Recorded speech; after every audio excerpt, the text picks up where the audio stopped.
Right. Welcome, welcome. How's everyone doing? Great. I could not hear that. How's everyone doing? Wow, this is such an amazing feeling. I can just sense the energy and the optimism in the room. For those of you who don't know me, my name is Gautam. And I'm Parul. We are the co-founders of Springboard. Thank you so much all for joining us here today.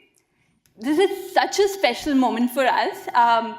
Springboard turned 5 last month, and it's been an incredible journey. We have touched about 10,000 students with the help of 300 mentors in over 100 countries in the world. And while we've had this sort of global community in our hearts and in our virtual worlds, this is the first time that we are bringing it all together. There are people who've come from very, very far. Today, we are expecting about 200 students and alumni, about 30 mentors from all over the world, including our amazing community managers. Guy here made the trip from London. And we also have, Guy, can you stand up so people can see you? Wave to the room. And somewhere here, we should have Andre Martins, who's come from Brazil. Woo!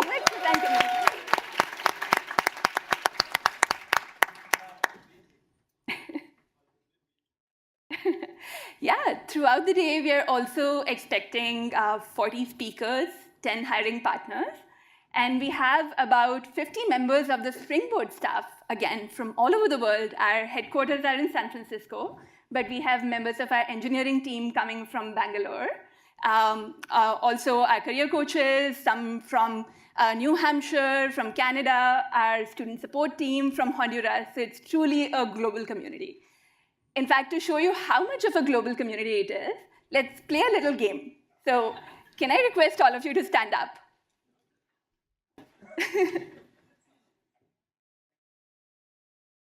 All ready? Cool. So for those of you who are joining us today from San Francisco, can you please sit down? Okay, quite a few. Sorry, guys, we love you too. For people who made a slightly longer hike from the Bay Area, sit down. Okay, a few more. From California, can you please sit down? Okay, from the US. But yeah, quite a far travel nonetheless. By the way, in the US, it's all over the world, as you'll see all over the country. You'll see, from the East Coast, from Dallas, from Maine, yeah, literally all over. Finally, the Americas. Can you please sit down? Wow. North and South America, Canada. So there's Guy, of course, and there's a student, Alkit. I don't know if he's in the audience today. Alkit, you've got to stand up. People need to know the trip you made. Woo!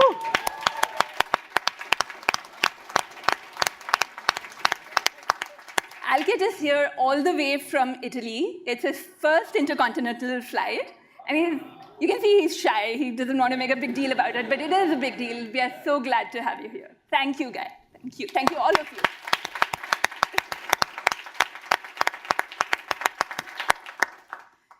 Cool. So we had a kind of a preview event, a fun happy hour last night at our offices, and some of you were there. And one of the questions that we heard over and over was, so how did it all start? What's the story behind Springboard? What's the genesis?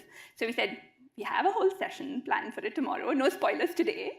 But yeah, it's time for that. So handing over to my amazing co-founder, Gautam, to share the story behind Springboard. Thanks, Parul. And again, thank you all so much for coming. This means... And I think my mic is off. Oh, it's not.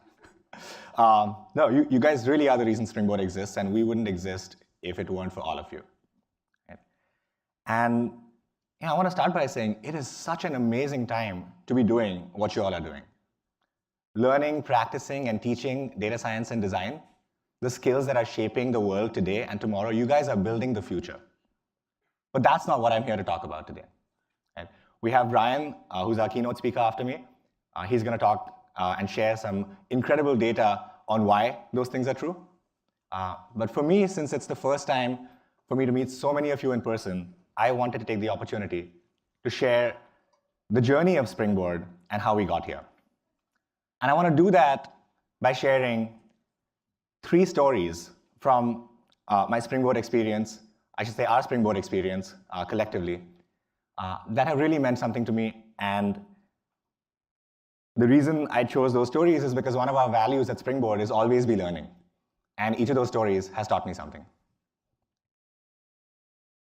So, we started Springboard 5 years ago. I want to make sure you can see this. Because Parul and I had a dream. We saw that education was broken, and we dreamed that we could fix the system. We could transform education. For me, this was made particularly poignant by something close to home, which is seeing the story of my sister, who was a very talented illustrator, got admitted to go to grad school in the US to learn UX design, and when it came time to take a $100,000 loan, she just decided not to go because she couldn't afford it. There had to be a better way. So there we were, Parul and I, first-time entrepreneurs, starry-eyed, wanting to change the world. Right? And this was 2013. So online learning was everywhere. Right? Coursera, edX, Lynda were all in the news every second day. So we said, our first product was, let's go build a search engine for online courses. There's all this content out there. Let's go organize it. This was our first website. We, in fact, had a different name at the time. And very quickly, we realized that the users who were coming to our site didn't care so much for search. They cared more for a path to a destination. So the query was not, show me the best course in Python. People were asking, I want to be a data scientist. What do I even learn? How can I get there? So we got some experts to curate existing content into what we call learning pathways. And these were designed to help you to get from point A to point B. Right? And this notion of a path was very popular. Before we knew it, we had tens of thousands of students on our site learning from one of these learning pathways. So that was great. The problem was nobody was completing. People would start, do 5 or 10%, and then drop off and disappear. So we did what most good user-focused designers would do, as many of you are in the audience. We talked to our users. And we spent the summer of 2014 just getting on the phone with our users, meeting them at coffee shops, and we had more than 100 conversations. And if I could summarize all of them in one sentence, it would be, I need human support. Right? I get stuck, I lose motivation, I wish I had someone to talk to when I'm stuck and there's nobody to guide me. And that, for us, was the aha moment. And we realized most of what had happened in online education up until that point was people putting videos online. Right? And no matter how great a video is, right, it's, at the end of the day, it's like a textbook. When you're stuck and you need support, it's not going to help you. It cannot. And content alone is not education. If it were, we'd be sending people offline to libraries to become data scientists and designers. We don't do that. Why were we doing that online? And so we said, OK, everyone else or most other people are focused on building these libraries. What would it take to build a school? So we said, let's run an experiment. That's how we like doing things at Springboard. We try things, and if they work, we scale them up.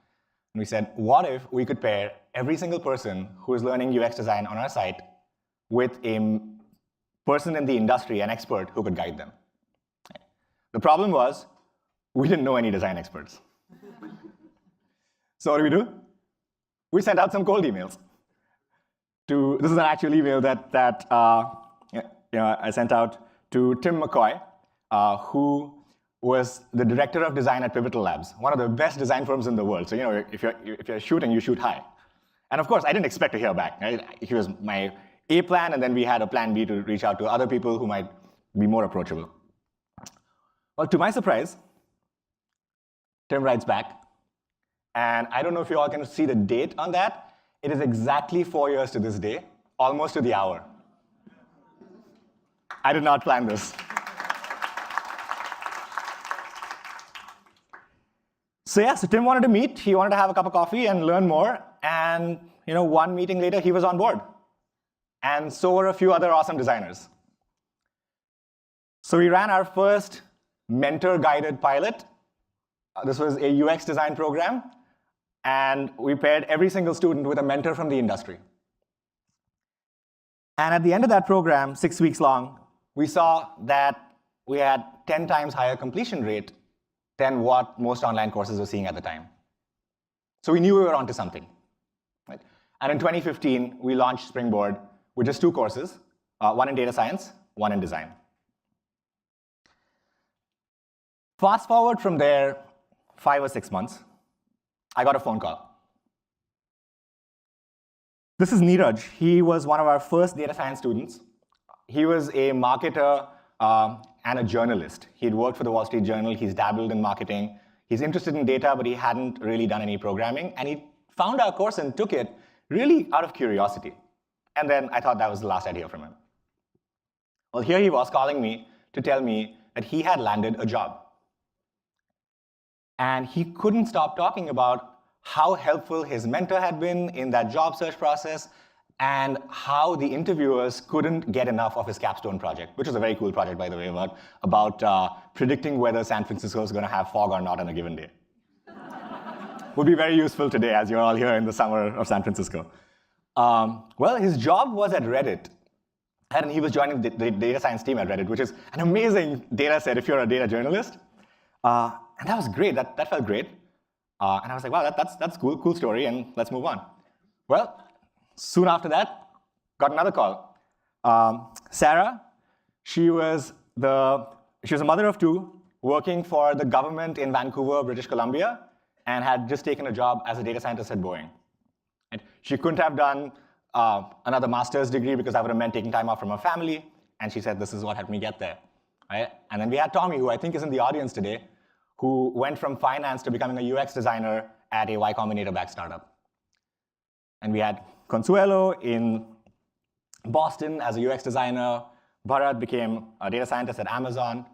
And as these stories continued to pour in, Parul and I had a realization.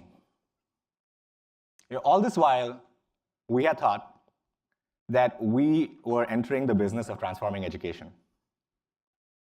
We were doing something much more than that. We were transforming lives. And that was much bigger than anything we had ever imagined or hoped for. One of my favorite stories from Springboard is that of Andrew Garcia. Andrew, are you in the audience? Not here yet, but he will. And his mentor, Dave Crushore. Both Andrew and Dave are speaking on panels today, separate panels. So Dave, his mentor, was at Pandora. And after Andrew completed the course, Dave hired him into Pandora. That was 2 years ago. I met Dave at our happy hour last night. And Dave told me Andrew is one of the best hires Pandora has ever made. I wish he were here to hear this.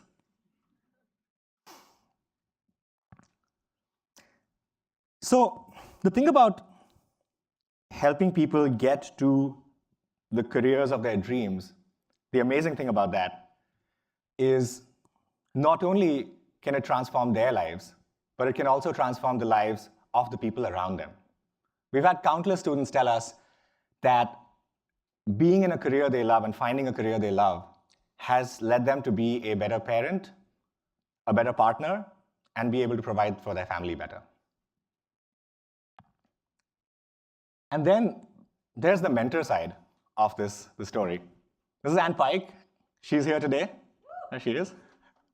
What we've heard is that not only are we creating life-transforming experiences for our students, but also for our mentors.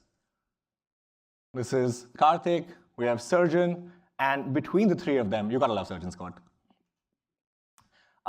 Between the 3 of them, they've mentored over 100 students, right? That's how many lives just these 3 people have touched. We have 300 mentors. Matt Fornito is here today. He bootstrapped his consulting firm while mentoring for Springboard on the side. And we've had at least 2 women tell us that being a mentor at Springboard allowed them to take a longer maternity leave from their day job, and therefore spend more time with their loved ones. So that's the first part of my story today, which is about transforming lives and how we had the realization that this is what this is all about. The second part of my story is that transforming lives is hard. Anything worthwhile is hard. And to illustrate that, I want to share a story of one of our students. She came to the US 4 years ago as a political asylee. I'm not going to share her name, but she came from China, and she had to move her family, completely uproot everything she had, and build a new life in the Midwest. She barely even spoke the language.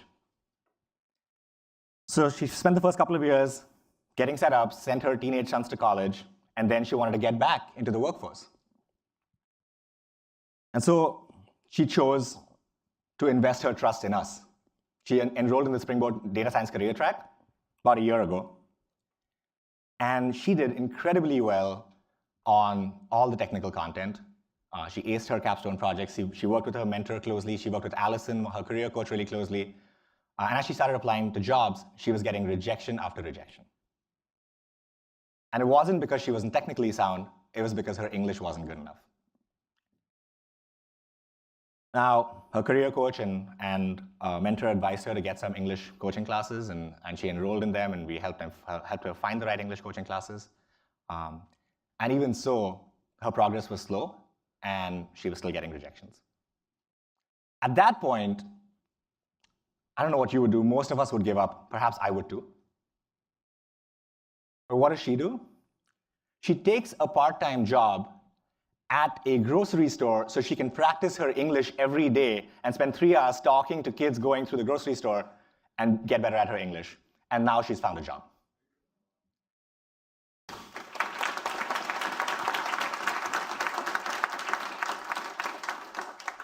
If that is not determination, if that is not perseverance, if that's not commitment, I don't know what is. And so that's the second leg of my story today, which is that transformations are hard. And to get through them, you just need to persevere.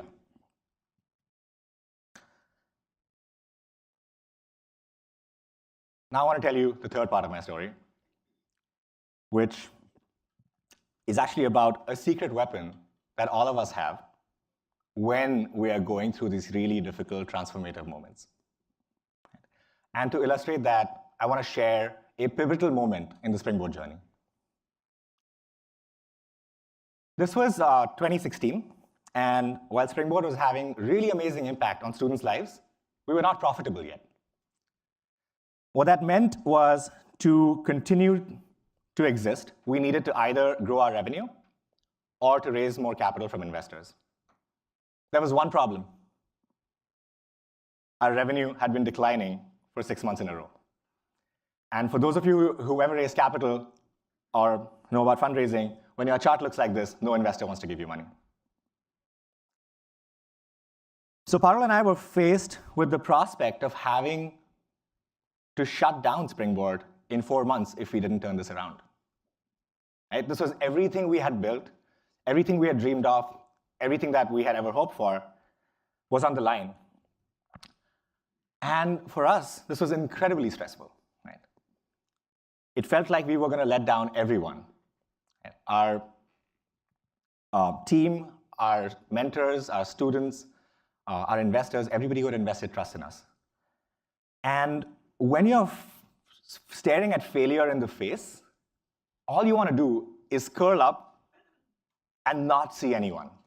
Right? The last thing you want to do is talk to anybody. And you have imposter syndrome. Like, were we even meant to do this? Like, are we the right people to be running this? And so we didn't want to talk to, I didn't want to talk to anybody about this, right? And just wanted to hide. And the last people I wanted to talk to about this too was our team, because if we told them that the company is running out of money, they're going to leave. One night, 3 of our teammates, Monique and Phil and Roger, they're all here today. They took us out for dinner, and they said, guys, what's going on? We've seen the numbers, things aren't looking good. And we said, yeah, we know. So, well, why aren't you doing something about it? Aren't you worried? We're like, worried isn't even like the beginning of what we're experiencing. It is like we aren't sleeping. So why aren't you involving us? Well, we thought you'd leave. They're like, are you kidding us? That is not why we joined this team. We're in this together. We're going to make this happen. And over the next 4 months, the entire team rallied behind one goal. We actually tapped into every resource we would have. We called our existing investors. We called our friends and said, would you give us some little bit of capital to bridge this thing? And of course, this story has a happy ending because we are all here today. We were able to turn these things around, and in 4 months, we drove to profitability without letting anybody on the team feel the pain of it, except, of course, the hard work. It wasn't easy, right? This was not easy. But the difference between difficult and impossible was tapping into our community and our team and the people who were there to support us. And the mistake we were making, and the irony is very clear to me, right? That here we were telling people about how mentorship is important, and yet when we were faced with a soul-crunching problem, we tried to do it ourselves first, right? And in hindsight, you're thinking, why is this even important? Why are you sharing this? Wasn't this obvious? And that's the thing. It's in those moments, it's sometimes hard to remember that you have a community to tap into. And this is especially true also when learning online, the journeys that many of you are going through, right?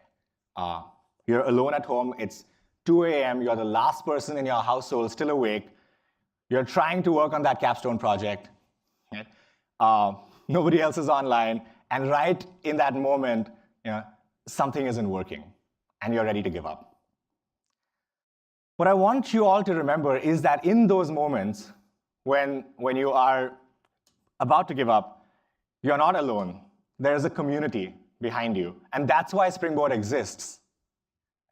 We want to be that village that supports you. We want to be the community that actually has your back and will get you to that successful outcome. We have mentors from 29 countries. We have students from 108 countries. And if you're ever in that place where you're sitting alone at 3 a.m. at night, thinking you're the only one, just remember somebody, somewhere, right then, is having a Springboard mentor call. I'm not exaggerating. This is what the Springboard mentor call calendar looks like. So yeah, that was the third story and the third lesson for me, and perhaps the biggest learning experience of my professional career was that when you're in those really, really difficult, challenging moments, and when it's really hard and all you have to do is put one foot ahead of the other, having a village to support you is really what makes the difference between difficult and impossible. So, speaking of community, you're all here today. There's 200 of you over the course of the day, and I know there's a lot more that we can do as a community to foster better connections, both online and offline. Today is going to be a great first step towards that, and I'm really, really excited for it. Right? What I want you to think about is, again, not just the people here, but the people who are not in this room and are behind this community. There's our mentors. We've grown our mentor base just in the last year to 330. We've increased our career coaching capacity. We have increased our student advising capacity. And then most of all, it's all of you, our alumni, right? We have almost 2,000 alumni, and that number is growing by 20 every week. And that is the group of people who will look out for each other and really support each other. And we have some great stories from there. Right? Lou Zhang is here today. He was an early student and took 2 of our courses and now is back as a mentor at Springboard. Right? We had lots and lots of stories where a student got a job because they talked to another student and made that connection happen.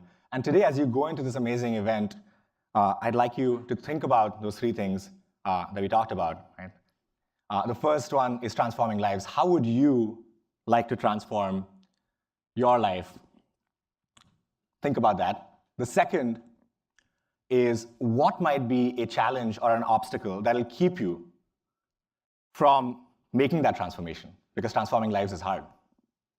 And the third, most important, is what is something that you can do today with this community, with these 200 people, to help you overcome that obstacle? What is one conversation you can have? What is one connection you can make? What is one question you can ask somebody? And I think if all of us go into this day with that in mind, and also with this notion of not only what can I get from this community, but what can I give back today, I think we're going to have an amazing day. So thank you all for being here.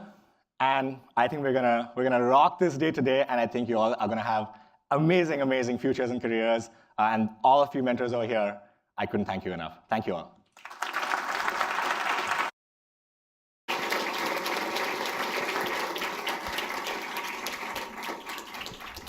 Cool.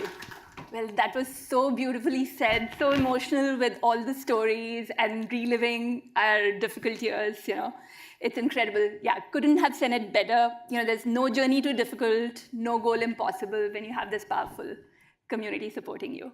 And also to emphasize one point that Gautam made at the beginning of his presentation, we live in good times. The economy is booming, the demand for tech skills is larger than ever, couldn't be more true anywhere than in data science and design. And it's no coincidence that the organization that's graciously hosting us today, thank you, LinkedIn, is the organization that's best positioned to support it with cold, hard data. So let's get into that. Let's invite our next speaker, data scientist on LinkedIn's economic graph team that looks after all the jobs and skills data, to share this with us. Brian Shu. Hello. What's up, guys? How's everybody doing today? It's an exciting day for San Francisco. I don't know if you guys don't normally live here. This is a beautiful day in the summer. It's usually so foggy. This is mean day is foggy. This is 2 standard deviations above the mean, for sure. So it's already a good day. And so my name is Brian Shu, and I am a data scientist on the economic graph research team here. And when I first heard that I would be speaking to a crowd of data science and UX design professionals, I was like, let's just get straight to it and tell them what they want to hear. So it is a good time to be in data science and design. And what I'm going to do in this presentation is support this statement using data from LinkedIn's economic graph. And so the first question here is, what is LinkedIn's economic graph? And so for us, it all starts with a member. LinkedIn is the world's biggest online professional community. We have 2 members joining LinkedIn every second. And these members, they do a lot of stuff on the platform. They hire people, they get hired, they learn and add new skills, and they move to other places.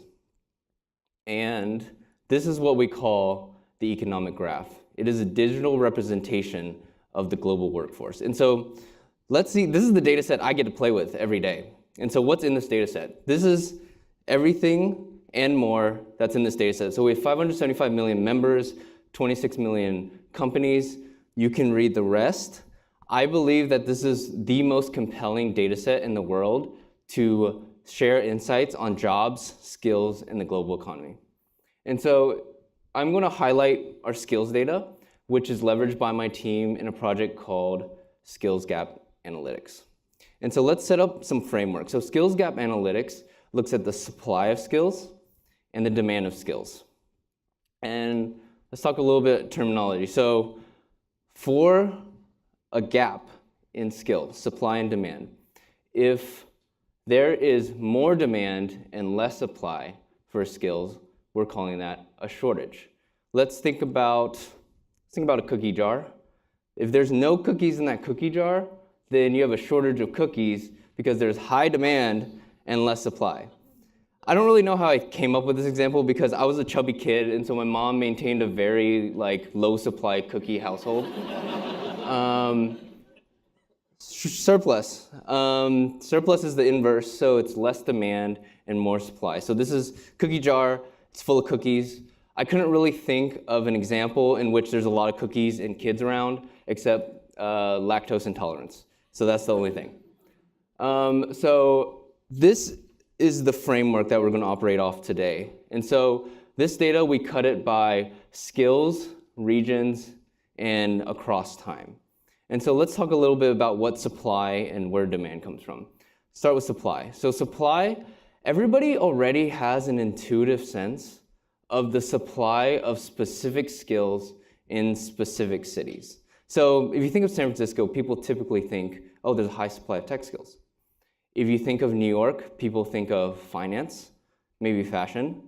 LA is associated with entertainment, and Houston is associated with oil and energy. And so what we're doing here is not knowing just about a few skills in a few cities. We're quantifying the supply of skills, of all skills, in numerous cities in the United States. And so, for example, what is technical support in Chicago in April 2016? I don't know off the top of my head, but I can find that out right now. And so that's what we're doing with supply. And so supply is very interesting in itself. But what is more interesting is when you combine that with demand. And so when you take the supply of people, of members with these skills, how are they being demanded? And so what we look at first is we look at, is the supply getting hired by companies? Are they adding new positions to the LinkedIn profile? And then the second one we're looking at is, are job postings being posted asking for these people? And so that's how we're combining supply and demand. And so hope you know where I'm going with this. I'm looking at two specific skills here, data science and human-computer interaction. I'm going to call it HCI because I will definitely not say that right the rest of the presentation. And so we have combined all these skills into clusters. You saw the 50,000 skills earlier. On an analysis standpoint, that's really rough. And so we have grouped a lot of these skills into various clusters. And so let's take a look at what are in each of these clusters. And so this is a sample of skill in each cluster. I see some people nodding, which means it makes sense. These are the things that you've been studying and working on. So in data science, you see a lot of hot trending skills right now. You have data analytics, R, data mining. And then for HCI, you see the UX design skills, usability testing, and so on and so forth. And so with this framework, let's start to talk about some data, and let's get some trends out there.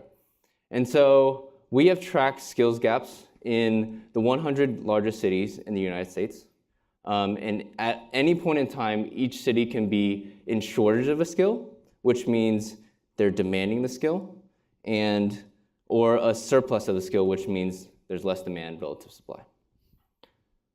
And so let's first dive into data science. So in July 2018, that's about a month ago, in the United States, there's 53 cities in shortage of data science skills.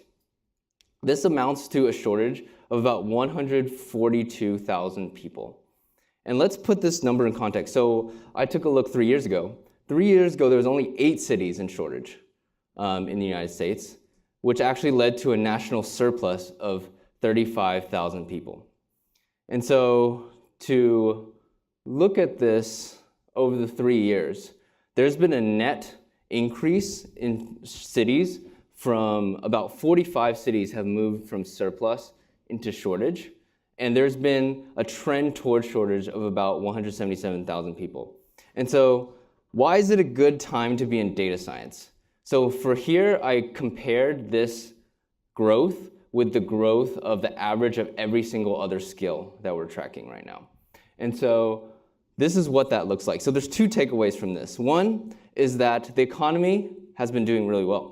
And so this means that on average, a skill has moved about 20 cities from surplus to shortage over the past 3 years.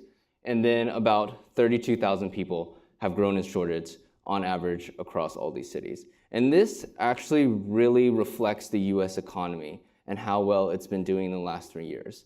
And as we were testing and iterating on this data set, we made sure to benchmark and validate this data with economic factors so that it reflects the actual economy. Second takeaway here is look how well data science is doing compared to the average of its peer skills. There's a lot of cities that have gone into shortage, and also the growth has been tremendous in this aspect. And so now let's dive in to HCI skills. Right now there's a shortage of 92 cities in the United States.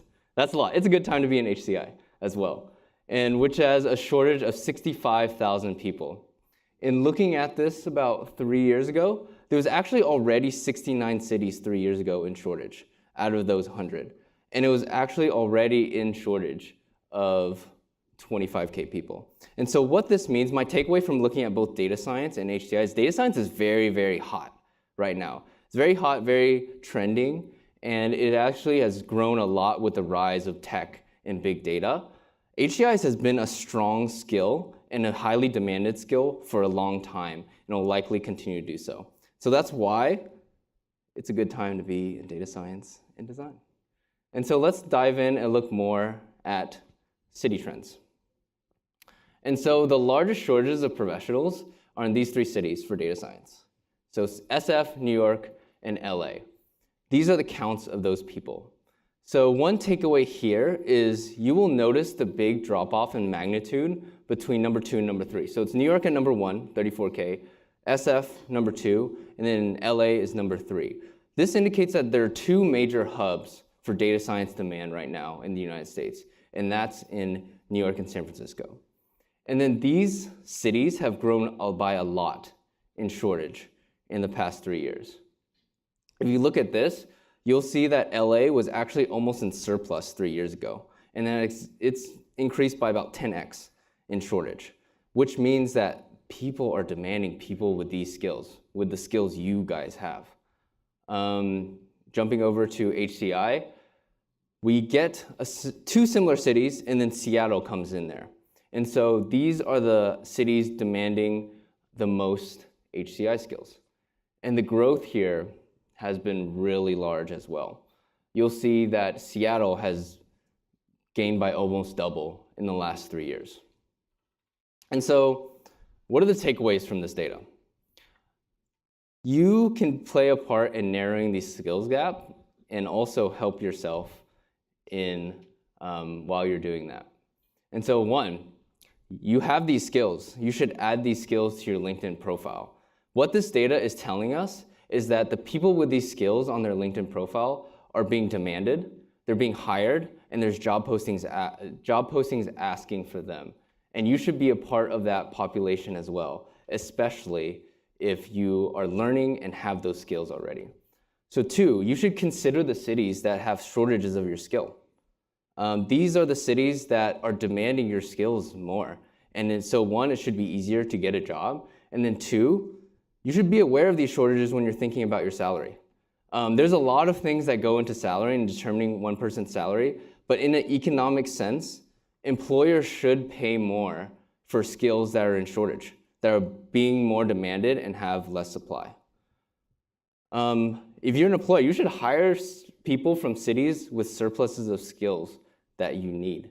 So if I'm a sales professional, I should look for a city that has a surplus of sales professionals. It is probably easier for me to hire from them.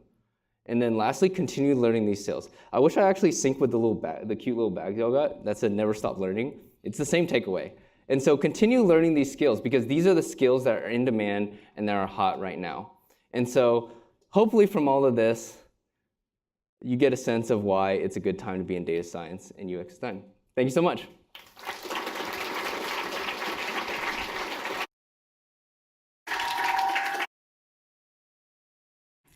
Thank you, Brian. So it's incredible, all these insights. When we started Springboard, we didn't have access to all of this data.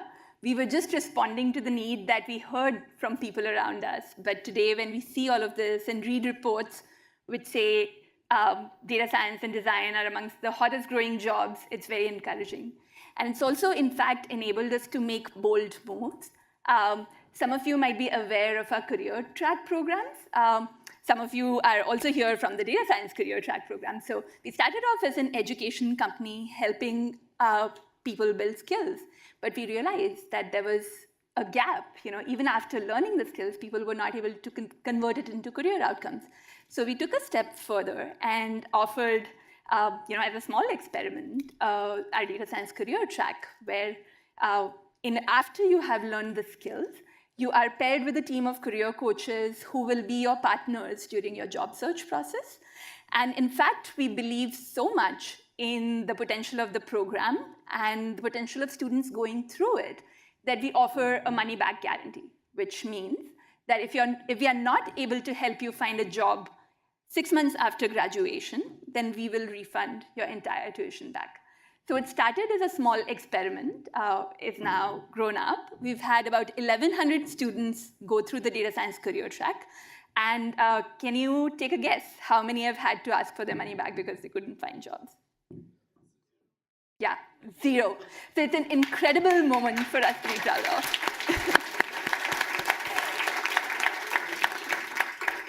And this is in equal parts your hard work, but also the amazing Springboard team. And encouraged by our student success, we are expanding our offering. So I have a couple exciting announcements to share with you today. The first one, I'm looking for the clicker, is on November 5th, we will be launching our UX design career track. So all the same things, a 6-month, very intensive program for our UX design community. Many of you here have already gone through the program, graduated, found jobs. You don't need this, but there are others who care for a deeper program and career support. So we'll be helping them with that, with all the same components that have made our data science students successful. So yeah, if you're interested in that, still looking for a job, or if you have friends who would like to enter an entry-level UX design job, ask them to check out that URL right there. The second announcement that I wanted to share is actually very dear to a lot of us here at Springboard. So we believe that education is a great equalizer. It helps people to do what they do best. And we want to make our programs accessible not only for the people who have the ability to pay for it, but people who have the potential. And because of that, today, we are announcing $1 million in scholarship for women, veterans, and other underrepresented minorities.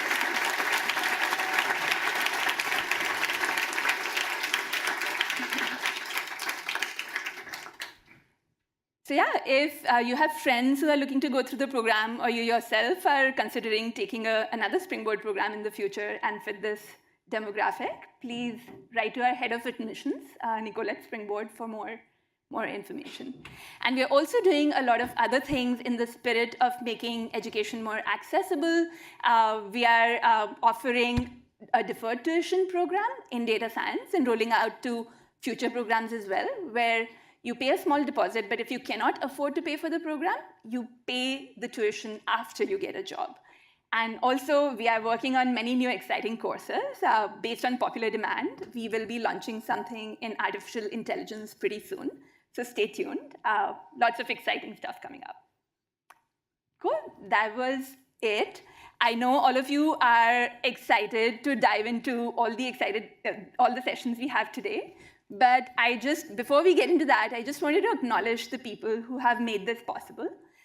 So first and foremost, we wouldn't be here if it weren't for the support of LinkedIn. The co-founder, Alan Blue, and Stephanie here. Stephanie, could you come on stage?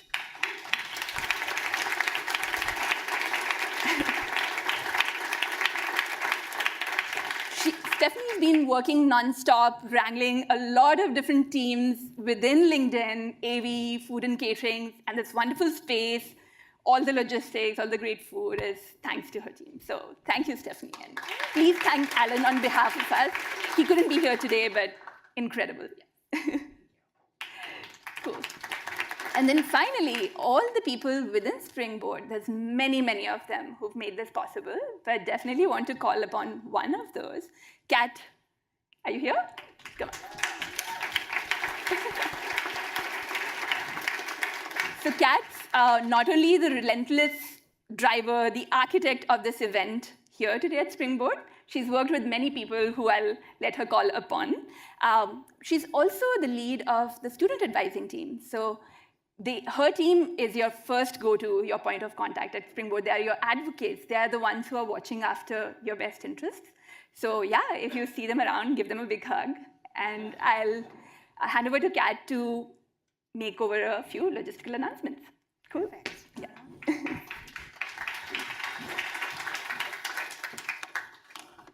Hello. Wonderful. Welcome, everyone. So happy to have you here. It's really heartwarming and exciting, and I got a chance to chat with some people last night and hopefully the rest of you today. I'll keep it really quick, just a few announcements. Badges are super important. Make sure you're always wearing it. If you lose it, please go to the registration desk. We'll have a lost and found at the registration desk as well if you do lose anything. And also, please use the hashtag SpringboardRise all day on social media, LinkedIn, Facebook, Twitter, Instagram, whatever you're on. We want to get a buzz going, and afterwards we'll share moments and pictures and updates from this exciting day. The day doesn't end with the sessions today. We'll have a happy hour networking on the 17th floor from 4 to 6. And if you stick around at 4:30 p.m., we're going to raffle off a pair of noise-canceling Bose headphones. So stick around for that. And then if you're in the area and you want to hang out tomorrow and explore San Francisco, we'll be meeting in the Springboard offices at 9:30 a.m. We'll have some breakfast and divide and conquer and do some fun things in the city. But for now, we've got a full day ahead of us, full of learning and careers and lots of exciting sessions. So for the morning, we do have 4 sessions going on during each time slot, 2 within data and 2 within design, and everything will be recorded. So pick one to go to live, and you can watch the rest later. In this room, we'll have a panel on the future of machine learning next. And then the rest of the sessions, the data science lightning talks, UX lightning talks, and the ideation crash course will be on the 17th floor. So we can take the next 10 minutes to migrate to those sessions. And I hope you have a fantastic day today. Take a chance to talk to students, mentors, alumni, the Springboard team. We'd love to talk to you. And just keep that line in mind from Gautam's talk earlier. You know, what do you want to do to transform your life? We've got a cool exhibit on the 17th floor with some lanterns where you can write your answer. And yeah, hope to see you up there. And thank you so much for being here. Have a fantastic day.